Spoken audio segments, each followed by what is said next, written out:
alhamdulillahi rabbil alamin wasalaatu wasalaamu ala rasulillahi sallallahu alayhi wa sallam. mbokk yi di bàyyi xel seen télévision MTV Sénégal rawatina seen émission bi di teggin ñi ngi amaat mbégte ak contentement di amaat ak yéen beneen émission di sant yàlla ci digg gi nga xam ne diggoon nañ leen ko yàlla dimbale ñu ba ñu mun koo mottali ñi ngi wax alhamdulillahi rabbil alamin. tey nag ñi ngi war a dalal sunu benn gan muy docteur Abdoul Karim Diaw incha allahu rabbi ñu bàyyi ko mu nuyoo. alamin wasalaatu wasalaam ala man ursila rahmatan lil alamin sayyidina muhammadin al amin wa alihi wa sahbi ajmain. ñu ngi lay fay nuyoo Oustaz Seydou di nuyu ñi lay jàppale si liggéey bi mais aussi di nuyu ñi nga xamante ni ñoom ñooy teewlu di seetaan chaîne bii di Mouslih TV. waaleykum salaam docteur ñu ngi lay jaajëfal ci wuysu bi nga ñu wuysu ci sunu émission bii di teggin fas yéene waxtaanee ci wàllu koom-koom ci wàllu xaalis ci wàllu dundinu doomu aadama ndax gis nañu épidémie bii di coronavirus bi nga xam ne lëmbee na àdduna bi ak yenn jafe-jafe yi nga xam ne ñu ngi koy gis ak ni mu changé àdduna bi ni mu doon doxee changé habitude yeeg yu ni demee ñu bëggoon la laaj rek laaj bi njëkk mooy est-ce que pandémie bi ak crise bi mu àndal économiste yi def naa ne est-ce que ñoom gisoon nañ ko muy ñëw. alhamdulilah parce que su fekkee dañuy laajte est-ce que xew-xew bii di pandémie bi ak jeexital yi nga xamante ne am na ko ci wàllu koom-koom ndax économiste yi séentu woon nañ ko wala déet tontu bi mooy déedéet li ko waral moom mooy fi mu jógee xam nga feebar la boo xamante ni si domaine santé la nekkoon mooy bi yaram te en général économiste yi ñu ngi gën a gëstu di def seen prévision ci li nga xamante dafa aju ci wàllu koom-koom mu mel ni kon li waral crise bi li tubaab di wax choc exogène la maanaam mbir boo xamante ni walla sabab boo xamante ni juddoowul ci biir économie mais dafa juddoo ci loo xamante ni dafa génn économie muy santé ay feebar moo amoon léegi feebar boobu tax ba nit ñi seen activité économique ñu bàyyi ko walla ñu ralentir ko loolu nag jur li ñuy tuddee crise ba tax na kon tontu bi moom mooy déedéet yaakaaroon woon que ni lii am doon na amee nii te li koy firndeel moom mooy prévision yi nga xamante ni moom mooy kuréel yu mag yi di def walla kuréel maanaam ñi daa def ci wàllu prévision dañ doon séntu ni taux de croissance économique bi dina dem nangam pour cent 6% 3% et cetera te bi nga xamante crise bi am na ñu réviser waat bu baax a baax seen kii bi seen taux yooyu nga xam ne ma leen jox woon donc su fekkoon xam nañ ko kon effectivement dañuy wax ni kii kat dina am kon taux bi lii lay tollool moo tax kon ñu jàpp ni lu bett ñëpp la y compris ñi nga xamante ni ñoo gën a xarañ ci wàllu économie. waaye comme ni ma ko waxee dafa jóge ci wàllu wér-gu-yaram daal di glisser ba dugg ci wàllu koom-koom bi léegi ñun ñi nga xam ne ay sénégalais lambda lañu gis nañu yenn jeexit yoo xam ne mbir mi indi na ko ñu bëggoon liggéey mëntuñu liggéey ñu doon uti dépense mënatuñ ko yan jeexital yéen ñi nga xam ne seen xam-xam dafa wàcc ci wàllu koom-koom yan jeexitat la am jamono ji ak lan la war a jeexital ëllëg ci sunu dundin ak sunu yëngatu. waaw jeexital bi moom daanaka kenn ku nekk yëg na ko ci anam bi walla anam bële ndaxte xam nga daanaka déplacement dafay am te ñu bëri ci nit ñi dañuy sukkandiku ci transport public pour def seen déplacement fekkee dem nañ ba ni maanaam déplacement ci transport public dëkk amatul walla ñu ni su fekkee am na sax nii ak nii lay demee soit mu gën a cher soit mu gën a jafe loolu dafay indi maanaam difficulté ci wàllu transport dafa am solo ci wàllu économie su fekkee def na noonu la même chose diggante dëkk ak dëkk walla réew ak réew li ñuy tuddee tourisme daf ciy am jeexital te xam nga Sénégal sooy natt maanaam li tourisme di indi ci devise mën nga jàpp ni juróomi téeméeri milliards la ñu koy nattale entre 6 ak 7% ci maanaam PIB du Sénégal donc loolu ñu bëri aju ci am ñu bëri ñoo xamante ni loolu la ñuy liggéey su fekkee tourisme doxatul kon seen liggéey day taxaw te su fekkee ñoom seen liggéey taxaw na ñu nekk chômage technique wala chômage définitif ñooñu dootuñu amati lu ñuy jëndee pour faj seen soxla te xam nga su fekkee benn nit la nekk ñaari nit wala nekk ay junniy nit loolu dafay am jeexital si lu ñuy tuddee demande maanaam consommation mooy li ngay lekk li ngay sol li ngay et cetera te su fekkee loolu am na jeexital si wàllu consommation yow mi doon liggéey di jaay wala yow mi doon napp di jaay wala yow mi doon bay di jaay loolu tamit dafay am jeexital parce que lamb mën na ci am te su fekkee lamb am na yow tamit daanaka da ngay mujj nekk chômage technique wala revenu yi nga daa am wala koom-koom bi nga daa am dafay wàññeeku mu mel ni kon benn circuit la parce que ki nga xamante ni moom mooy liggéey di fayeeku moom mooy mujj ne dem jëndi te ki nga xamante moo koy jaay tamit loolu ci lay am utiliser pour effectivement faj ay soxlaam kon su fekkee am na fu sooxee rek ci wàllu économie am na nu muy demee rek mu laal secteur économie yëpp te loolu effectivement lu metti la pour que sooxe boobu nga xam ne dafa xaw a sooxe ci yenn secteurs yi bañ a law ak ñi nga xamante mbir mi jot na leen laal ñu xool naka lañ leen di dimbalee pour que demande bi yéegaat pour que consommation bi continuer di am doole donc loolu bokk na vraiment ci yenn jeexital yoo xamante ni mën nañ ko gendeeku su fekkee ñu ngi analyser crise bi nga xamante ni moom la pandémie 19 am ci wàllu koom-koom. kon mooy daal jamono bi nga xam ne pandémie bi mi ngi law am na ñoo xam ne yëguñu ko jamono bii kon ce qui veut dire que dinañ ko yëge ci kanam ndaxte da nga wax mbir mi yëpp chaîne la. parce que bu fekkee ñii di demoon wuti marchandise di ko indi mënatuñu dem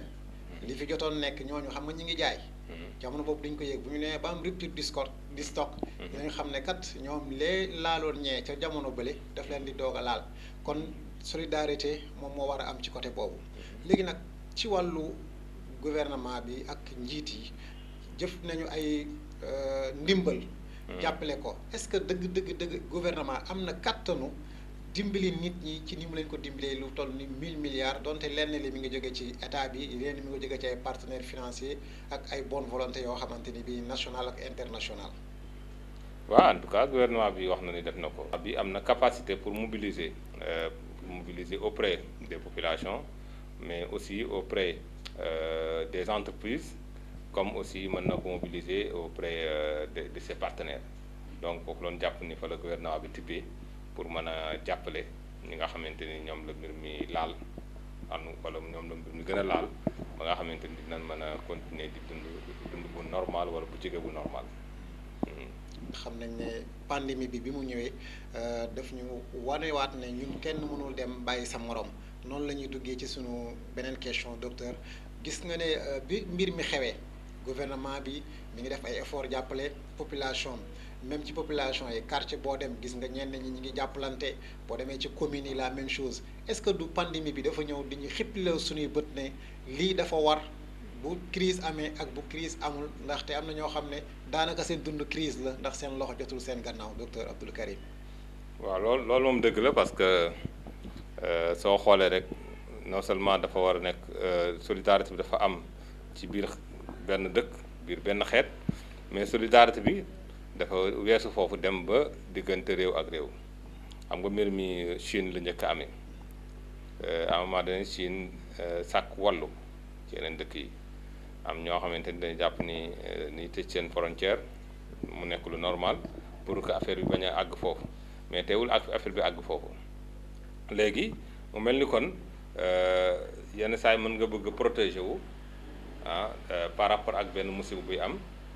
fekk musiba boobu wala protection bu rek du doy pour que nga mën a mucc et que solidarité kon lu war a am la ci diggante nit ñi ba nga xamante ni dina oyof si ñëpp comme ni ko hadis bi waxee. kon ci crise bi lañu jànge ni en fait protectionnisme que ni man li ma intéressé rek mooy sama dëkk li xew feneen l'enfer c'est les autres loolu nekkul xalaat boo xam ne mën naa wéy te tey gis nañu ay dëkk yu mag yu ponkal dem ba mbir mi jaaxal leen ñu wut wàllu loolu benn mbir la. beneen mbir bi muy dund dafa fasante ko secteur dund gi parce que da ngay gis ni wàllu crise bi mi ngi tàmbalee si wàllu santé ñu wax léegi ni moom moo law di law ba àgg ci économie te économie moom su fekkee dara laal na ko rek daanaka day laal dund nit ñi parce que ni mu wesaaroo ni mu fasante ko ni mu nangam. alors donc foofu tamit ñu jàng fa beneen leçon ci santé ci solidarité mooy lay xew ci beneen secteur ñun ñi nga xam ne ñu nekk ci beneen secteur bi war nañu yitteel parce que am na nu muy évoluer am na nu muy demee musiba fa am rek mën naa laal secteur bi nekk ñun kon loolu nekk nécessité devoir de solidarité intersectorielle. alors léegi nag bi nga xamante ni ñëw nañu suñu réew mi mën nañ jàpp ni lu yàgg a def la solidarité parce que loolu mooy tax nga gis benn kër kenn di fa liggéey waaye gàddu ñëpp solo fukk wala fukk ak nangam nga gis koo xamante ni maanaam amul lu mu fay pour njàng wala nangam am koo xamante ni sax nekkul papam directement wala nekkul magam directement mais jàppale ko ba nga xamante ni dina mën a continuer njàngam ba am si loo xam ne dafay jàppe donc loolu nekk loo xam dañ ko vraiment doon suñu tradition diina ji bi mu ñëwee aussi feddali ko mu nekk ay valeurs yi ñuy tuddee valeur africaine mais valeur aussi islamique mu wuute nag tuuti ak li nga xamante moom la ñuy gis ci yenn dëkk tubaab yi xam nga dëkk tubaab yi am na fooy toll ci ay at ñu yóbbu la yenn bërëb yi donc pour nga nekk foofu léegi xale yi ñoom continuer dund seen dund naka la koy tuddee sax bu neex di bànneexu di dem vacances di nangam alors loolu wuute ak kon sunu modèle bi moo tax bi nga xamante ni affaire bi am na crise bi am na jaar foofu daanaka ñu bëri si ñi am problème ñi nga faatu nañ ci soo ko xoolee si maanaam maison yooyu la abrique yooyu la nekkoon donc solidarité kon ndekete gis nañ njariñ bi nga xamante ni am na ko si jamono yëpp mais rawatina su fekkee dañoo nekk jamonoy crise jamonoy jafeñ-jafeñ. macha allah docteur Abdou Karim Diaw gis nañu jàngat bi nga xam ne jàngatul ñu ko ci côté social ci côté économique en même temps nga dugg ci sunuy mbatit mooy sunu culture ni ñu amoon culture jàppalante sunu maam yi ni ñu doon dëkkin bu rafet di jàppalante ci wàllu dund ne day am xew kii ñëw indi dugub kii ñëw indi gerte kii indi ñëw suukar nga xam ne ki nga xam ne dafa am xew du yëg sax ne bés boobu poosam bënn na mais ñu ñëw ci lislaam dafa tëral yoon yoo xam ne est-ce que bu fekkoonte ne dëgg jullit Sénégal yi def nañ ko dinañ soxla yeneen nit ñuy ñëw di ñu jàppale ngir ñu mën a génn ci situation bu crise bi. moo am bay jàppale moom mi ngi jàppale ci épargne la mu denc lay tibbe pour jàppale ki nga xamante ni amul alors su fekkee moom liggéeyam dafa taxaw ba daanaka la muy dépensons faj soxla yi nga xam ne moom lay faj mi ngi koy tibbee ci la mu dencoon am na foofu fa lay yem n'est-ce pas par conséquent donc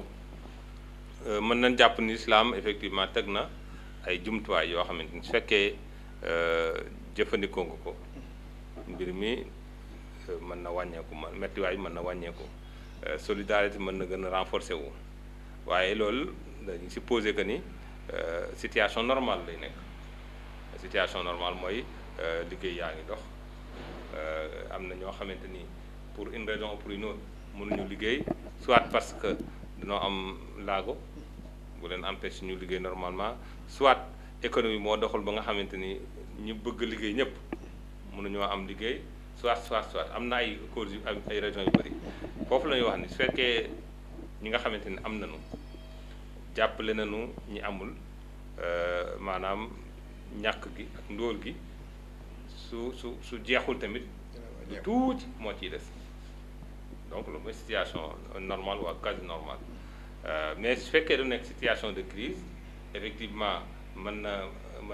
na metti mën na wàññeeku waaye su continuer rek su yàggee rek crise bi yàggee rek daanaka day mujj metti si ñëpp moo tax dañu ñaan yàlla vraiment mbir bi mu teel ko fànq ba nga xamante ni nit ñi dinañ mën a continuer di delluwaat ci seen i activité comme ni nga xamante ni noonu la meloon ci ay at wala ay weer ci ginnaaw. ok li nga wax moom def naa ne kenn li ko laam-laamee mais bu fekkoon ne gën nañu organiser lii di zakat bi mu doon foo xam ne dinañ ko fay yóbbu def naa ne war nañu mën a am benn mun nañu am benn duñ koy waxeeti di am benn recensement. boo xam ne zone bu nekk dinañ xam ne kat ñi ñoo fay génnee asaka. est-ce que du ngeen ko génnee par anticipation. bu fekkee tamxarit nga ko doon def bu fekkee ne tabaski nga ko doon def bu fekkee ne est-ce que duñ ko def par anticipation beneen bu fekkoon ne am na zone boo xam ne wala benn association boo xam ne mi ngi ko doon ramasser. ñu leen koy yóbbul def naa ne dinañ am benn plan d'action boo xam ne mooy gën a efficient. que ñuy bàyyi ba mbir bi di ñëw kee nga xam ne mi ngi denc loo xam ne mëtagul nisaab ngir mu génnee ci. waaw loolu lu mën a nekk la en tout cas ay borom xam-xam fekk yu bëri nangu nañu nga joxe azaka par anticipation maanaam yow su fekkee ci weeru tamxarit nga daa joxe azaka ñu ngi ci weeru diggi nga joxe azaka ngay nattal dans ce sens là bon loolu effectivement lu mën a nekk la donc ñu lu nangu ci wàllu lu am cëslaay ci wàllu charia mais aussi lu am cëslaay ci wàllu démarche économique ba tax na effectivement wares na ko mën a saytu ba nga xamante ni effet bi ñu ciy xaar mu am ko beneen bi nga wax tamit dëgg la mooy asaka bi su fekkee dañ ko fragmenté mooy yow nga génne asaka lu tollook 500 000 francs nga gis moor jox ko 10 000 francs gis mbay jox ko 10 000 francs et cetera daanaka ñooñu suñ si jëfandikoo benn bis ñaari bis mu daal di jeex alors mu wute nag su fekkee yow kii boobu 500 000 yooyu ciblé nga lu tollook fukki nit wala ñaar fukki wala lu yées fukki nit kenn ku nekk nga jox ko loo xamante ni war na si mën a am wala mën na faje soxlaam lu tollook benn weer nga xamante ni lépp lu jëm ci wàllu lekk wàllu naan wàllu nangam day féete boor léegi nag mu mën a libre pour xalaat commencer dox ci yeneen mbir loolu moo gën a am efficacité que nga jox ko régler problème am benn bis après mu régler bis boobu war a wëraat naka lay régler li mu lekk suba wala ka lay lekkee ni mu lekk ginnaaw suba ak yooyu kon asaka effectivement dañ ko war a organiser ba nga xamante ni même en dehors de période de crise suñu joxee nit ki kooku normalement warul ñëwaat di laaj koo jàppale parce que moom dina am fond boo xamante ni si mën a tàmbali liggéey boobu su fekkee am na ci xarañte war na dem ba non seulement du laaj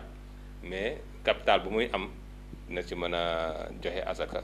pour que maanaam ñu dimbali ñeneen ñoo xamante ni si kaam la nekkoon te ñu soxla ku leen jàppale pour ñu mën a génn situation boobu ñu nekk. alhamdulilah mbokk yi ñi nga ànd ak docteur Abdou Karim Diaw ci seen émission teggin ñuy waxtaanee ci wàllu Covid 19 bi jafe-jafe économique yi nga xam ne indi na ko fi docteur dañuy mbartalu ci beneen question bi dañuy wax ne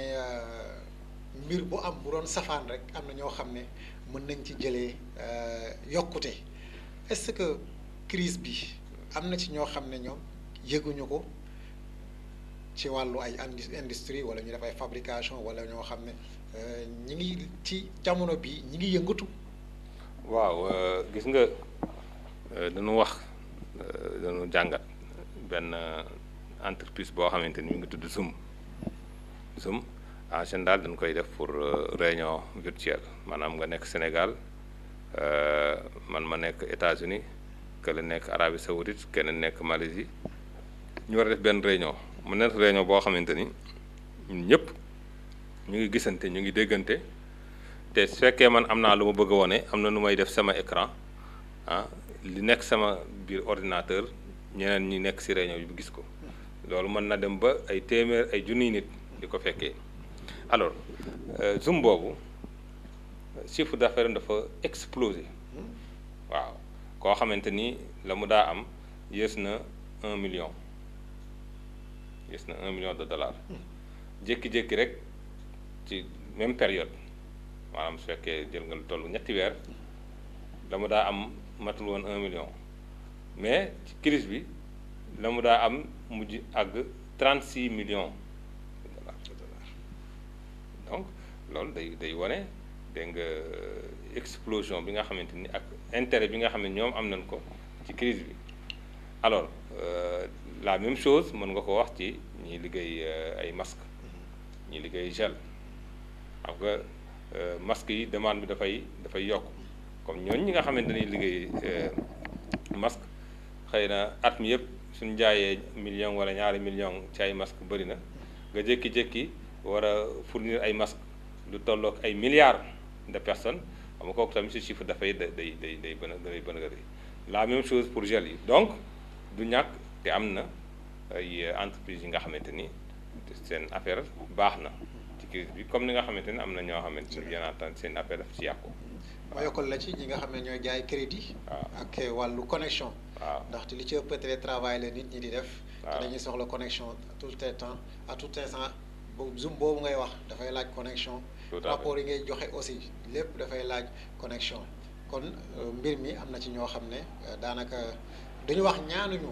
mbir mi jeex. waaye dinañ ci jógee soxaliku kon dañuy ñëw ci suñu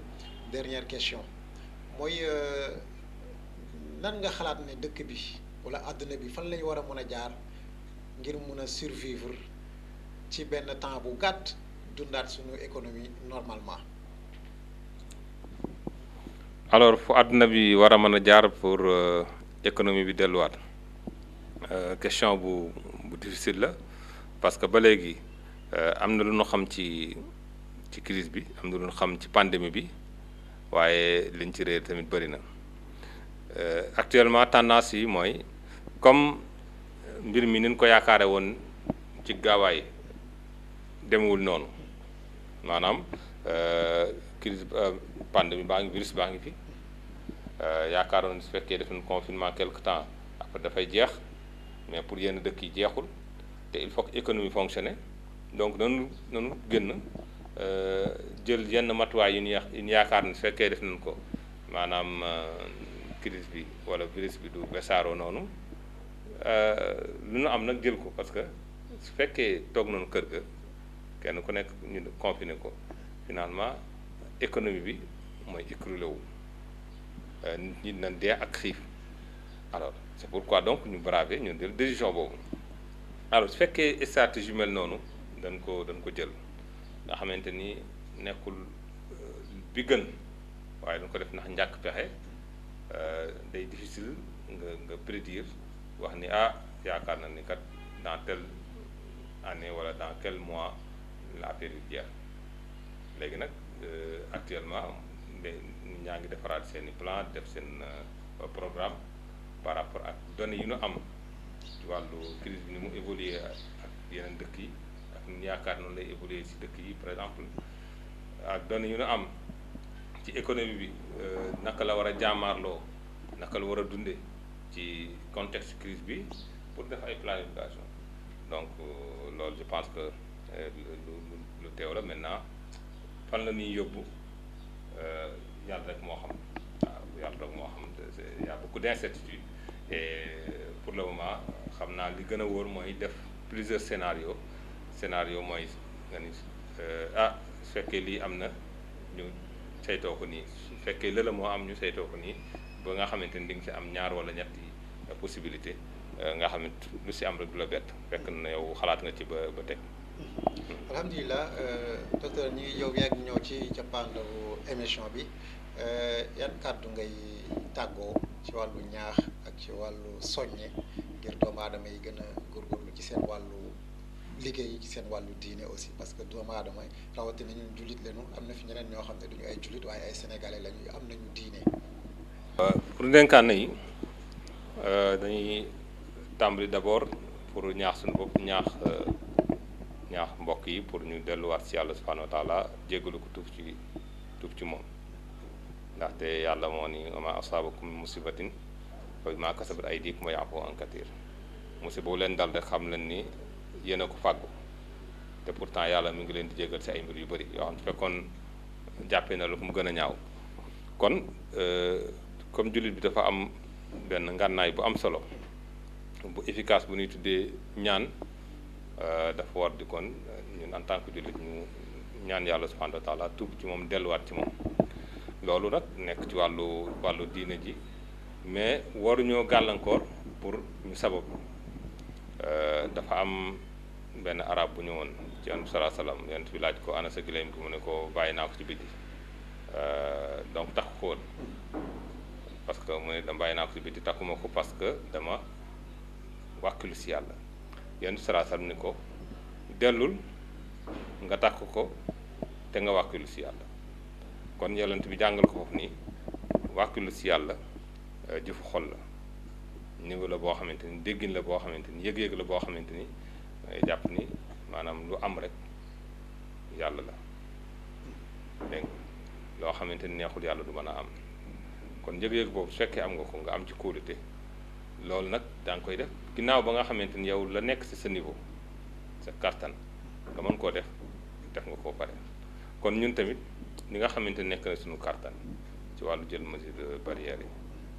ci wàllu takk masque yi di jëfandikoo gel yi di moytu laalante yeeg ak yi ni mel mu ne yooyu dañ ci war a def suñu kéem talaay kattan boole ko nag ak ñaan yi xam ni une fois que ñu def noonu en tant que jullit mën nañ am rafet jot ci maanaam musiba bi ak pandémie bi ñu mucc ci comme ni nga xamante ni ñeen dëkk mucc nañ ci par la discipline loolu nag mu laajte sensibilisation kenn ku nekk nga bay sawar na nga ko mëne am jot bu rafet ak ñaan kën yàlla subhanahu wa taala dina ko fi jële si ay anam yu gën a gàtt. kon daal bu ñu la déggee mooy ñu tuub bi ci njëkk beneen bi ñu wéeru ci sunu borom subhanahu wa taala gannaaw bi ñu jëfee sunuy mën-mën def jéem a mucc moytu mooy tax a mucc mais yàlla sunu borom subhanahu wa taala mooy mucc lool gan kàddoo ngay tàggoo docteur. waaw di leen remercier di ñaan yàlla kër gi mu barkeel ko liggéey bi tamit mu def ci tawfiq ba nga xamante ni dina àgg daanaka ci àdduna bi yëpp mu nekk njëriñul xeet bi nekk njëriñul islam nekk aussi njëriñu nga xam ne moo samp kër gi leen di remercier bu baax ci invitation bi. alhamdulilah rabbil alamin docteur Abdoul Karim Diop lañ doon dalal tey ci seen émission teggin di ko jaajëfal ci déplacement bi xam nañ ne jamono bi déplacement yi dafa jafe beneen bi temps bi nga xam ne moom la yor daanaka mëtewul sax li nga xamante ne bii mooy ay wareefam waaye mu dal di ci jël asaka ñëw jagleel ñu ko kon ñu ngi koy jaajëfal bu baax di ko ñaanal di ñaanal njabootam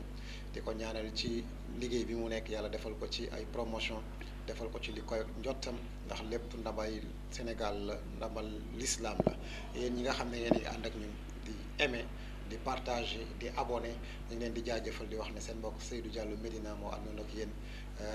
Mata moo nekkoon ci caméra bi ak ci montage bi di ñaan yàlla suñu borom subhanahu wa taala mu defal ñu tawfeex ak taysir muccal leen